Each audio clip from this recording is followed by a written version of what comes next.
안녕하세요. 오늘 묵상할 말씀은 시편 28편 말씀입니다. 다윗에게도 죽을 것 같은 때가 있다고 고백합니다. 1절 하반절입니다. 주께서 내게 잠잠하시면 내가 무덤에 내려가는 자와 같을까 하나이다. 주님의 잠잠하심을 견뎌야만 하는 일은 다윗에게 죽음과도 같은 일이었습니다. 주님의 외면하심, 주님의 침묵하심을 통과할 때 다윗은 살아도 산 것 같지가 않다고 고백하고 있습니다. 차라리 죽는 게 낫다는 것입니다. 반대로 표현하면 주님의 임재 안에 거하는 것, 주님의 얼굴을 보는 것, 주님의 목소리를 듣는 것이 다윗을 사는 것처럼 살게 하는 이유라는 것입니다. 하나님의 실존을 자신의 생명만큼의 무게로 인정하는 다윗의 고백이 참으로 놀랍습니다. 주의 인자하심이 생명보다 나으므로 내 입술이 주를 찬양이라는 복음송의 가사가 떠오릅니다. 다윗이 유대 광야에 있을 때 기록한 시편 63편을 가사로 삼은 찬양곡입니다. 이 찬양을 처음 접하던 때부터 저는 이런 고백을 할 수 있는 다윗의 영혼은 어떤 존재였을까가 너무나 궁금했습니다. 그리고 다윗으로부터 그렇게 기이한 대접을 받으시는 우리 하나님의 심정은 얼마나 감격스러우셨을까 너무나 부러웠습니다.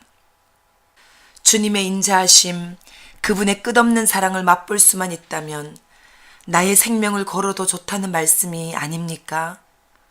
내 생명의 위협을 당하는 고통의 한복판을 지나고 있다 할지라도 그 가운데서 하나님의 인자하심을 경험할 수만 있다면 그 고통은 너무나 가치롭다는 고백이 아니겠습니까? 사망의 음침한 골짜기를 지나는 두려움보다 더 강한 것은 그 가운데서 맛보는 주님의 사랑의 달콤함이라는 의미일 것입니다. 주님으로 인한 그 기쁨, 그 만족함, 그 달콤함을 아는 다윗이기에 그 주님이 외면하시면 자신은 무덤에 있는 사람과 다를 바 없다는 엄청난 고백을 지금 다윗은 하고 있는 것입니다. 그래서 다윗은 주의 지성소를 향하여 손을 듭니다. 손을 들고 주께 부르짖을 때에 자신의 간구하는 소리를 들으실 하나님 앞으로 나아갑니다. 들으실 뿐 아니라 응답하실 것을 간청하며 여호와여라고 간절히 부르짖기 시작합니다. 하나님의 임재가 있는 곳인 지성소를 향해 손을 들 때 다윗의 초점은 오직 하나님 그 자신에게 맞춰져 있습니다. 하나님 자신만이 다윗의 생명이기 때문입니다. 하나님의 하나님 되심을 인정해 드리는 다윗의 이 대접을 나의 하나님도 나에게서 받고 있는가 질문해 봅니다. 생명보다 소중한 하나님의 임재하심을 사모하며 지성소를 향해 손을 드는 자의 그 진실됨과 간절함은 어떠해야 하는지 묻게 됩니다. 지난 주일 예배가 떠오릅니다.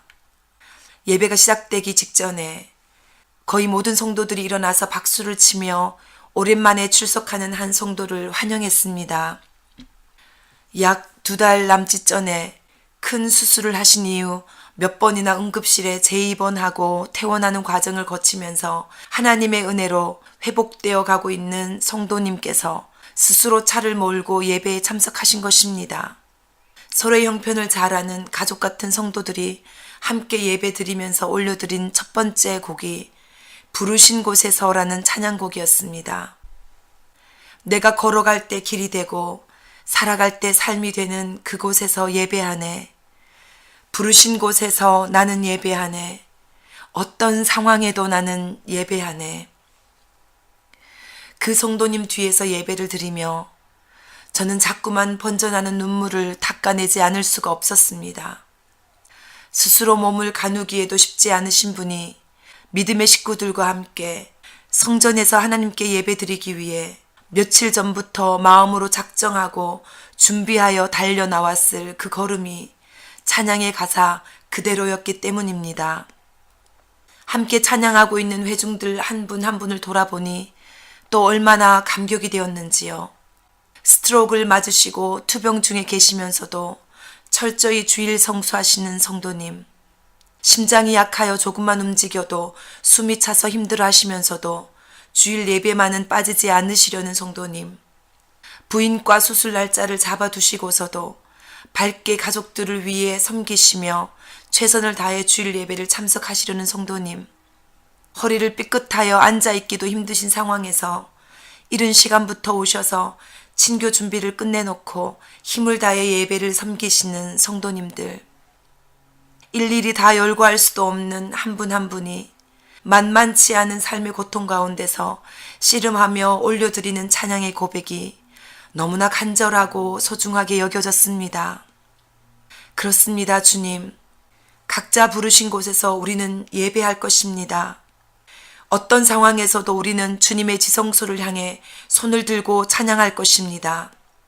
우리가 한 걸음 한 걸음 예배하며 걸어가는 이 길이 돌아보면 믿음의 길이 되게 하시고, 우리가 순간순간 씨름하며 살아가는 이 삶이 돌아보면 십자가 감당한 삶으로 인정되게 하소서.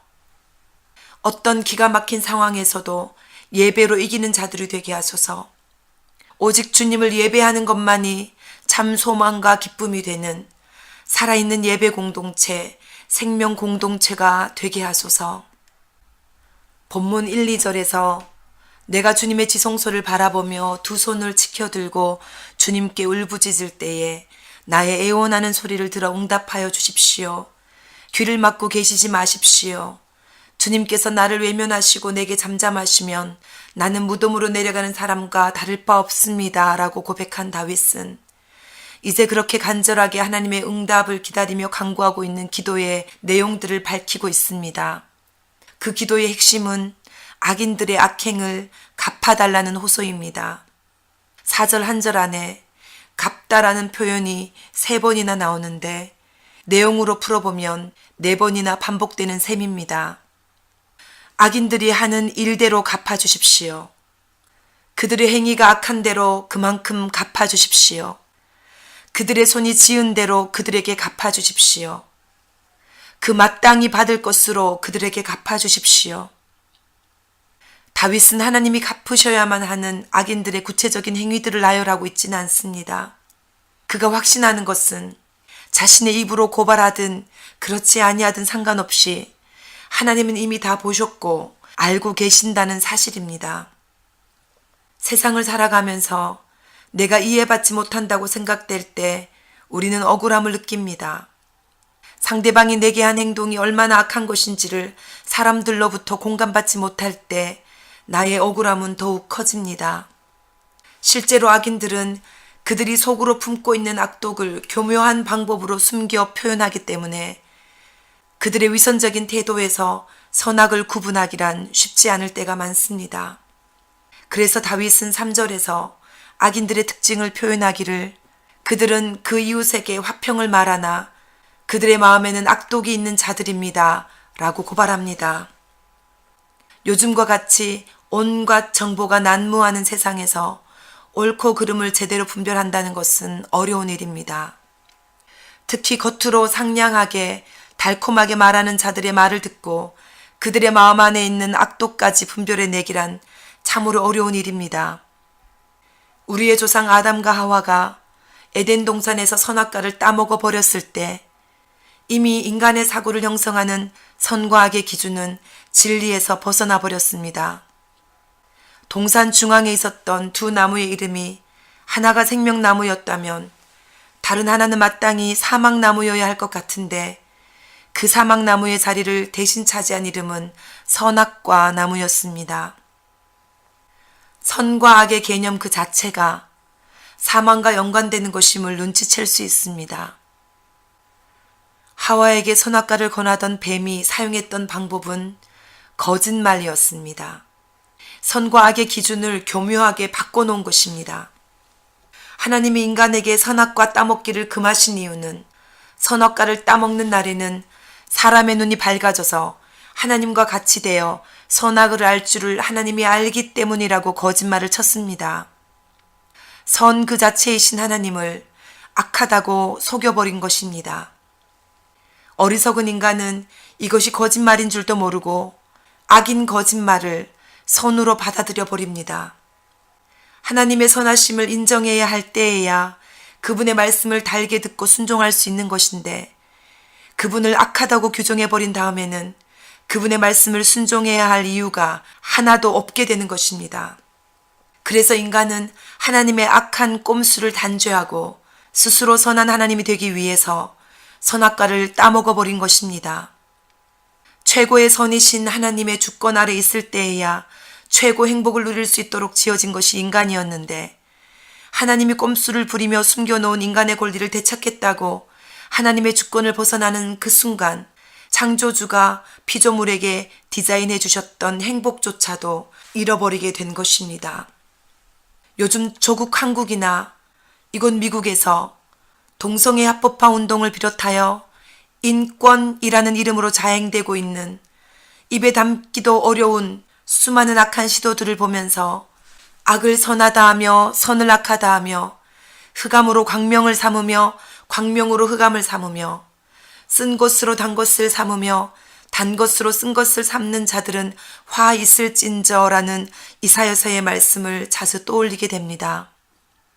이웃에게 화평을 말하나 그들의 마음에는 악독이 가득한 죄의 속성들이 이 시대 안에 만연해 있음을 느끼며 하나님의 긍휼을 구하지 않을 수가 없습니다.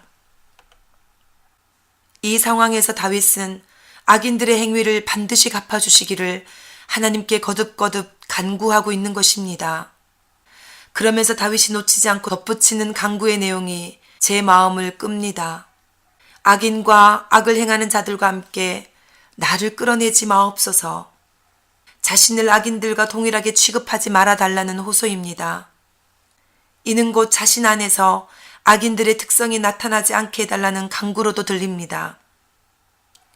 악인들의 위선된 동기의 악함을 아는 다윗이기에 자신에게는 그런 악함이 없음을 알아달라는 결백의 주장인 동시에 절대로 그 악함에 동참되지 않기를 원한다는 강한 열망의 표현인 것입니다. 동일한 처벌을 하지 말아달라는 말에는 동일한 악행을 하지 않았다는 고백이 선행되는 것입니다. 외부에서 들려오는 무수한 소식들을 듣고 자꾸만 외부로 향하던 제 마음의 손가락질을 저의 내면으로 돌리게 되는 이유는 바로 이것입니다. 갚으실 분은 하나님이시고 갚아야 할 대상을 눈여겨보고 계시는 분도 하나님이시며 갚아야 할 사유를 정확하게 다 파악하고 계시는 분도 하나님이십니다. 중요한 것은 하나님이 반드시 갚으실 악인들의 악행이 제 안에는 있지 아니한가를 돌아보는 일입니다. 5절입니다. 그들은 여호와께서 행하신 일과 손으로 지으신 것을 생각하지 아니하므로 여호와께서 그들을 파괴하고 건설하지 아니하시리로다. 생각하지 아니하는 것이 악인들의 죄로 지적되고 있습니다. 주님, 제가 여호와께서 행하신 일을 생각하지 아니하고 대수롭지 않게 여기는 것은 무엇입니까? 하나님께서 손수지어 행하신 일들을 깊이 생각하지 아니하고 하찮게 여기는 것은 무엇입니까? 이 질문들을 드릴 때 어느 순간에서부터인가 제 삶에서 감사가 무너진 영역이 있음을 깨닫게 됩니다. 겉으로 입으로 내뱉는 감사가 있을지는 몰라도 나의 감정 깊은 곳에서부터 올라오는 감격과 감사의 우물이 많이 건조해져 있음을 느낍니다. 하나님께서 행하시고 지으신 것들을 깊이 생각하지 아니하는 죄가 제 안에 있습니다. 생각의 우선순위가 하나님 자신이 아니라 하나님을 위해서 한다는 사역이나 일에 가 있기 때문은 아닌지 돌아보게 됩니다. 무엇보다 사람의 평판을 의식하여 사모라는 이름에 걸맞게 행동해야 한다는 강박증이 하나님의 하나님 되심을 있는 그대로 누리지 못하게 만드는 올무는 아닌가도 점검하게 됩니다. 이웃에게 또 성도들에게 화평을 말할 때에도 하나님의 세밀하신 눈은 저의 마음을 살피십니다. 위선이나 거짓이나 악독을 화평의 미소로 포장하지 아니하기를 원하십니다. 그러기 위해서는 제 마음이 먼저 하나님을 생각하는 것으로 충만해야 합니다. 한동안 기록하다가 중단했던 감사 노트가 생각납니다. 매일 밤 하루를 돌아보며 하나님께 감사로 올려드려야 할 제목을 3가지씩 적는 노트입니다. 날마다 순간마다 하나님께서 나와 우리 가정, 우리 교회, 우리나라에 행하시는 일들을 생각하며 감사로 올려드리는 그 일을 오늘부터 다시 시작할 것을 결단합니다. 겉으로 드러난 사건을 주목하기보다 사건의 실체가 되시는 하나님의 작정하심과 행하심을 깊이 생각하며 그 모든 것을 감사로 하나님께 올려드릴 수 있기를 원합니다. 그 친밀한 교제가 쌓여 나의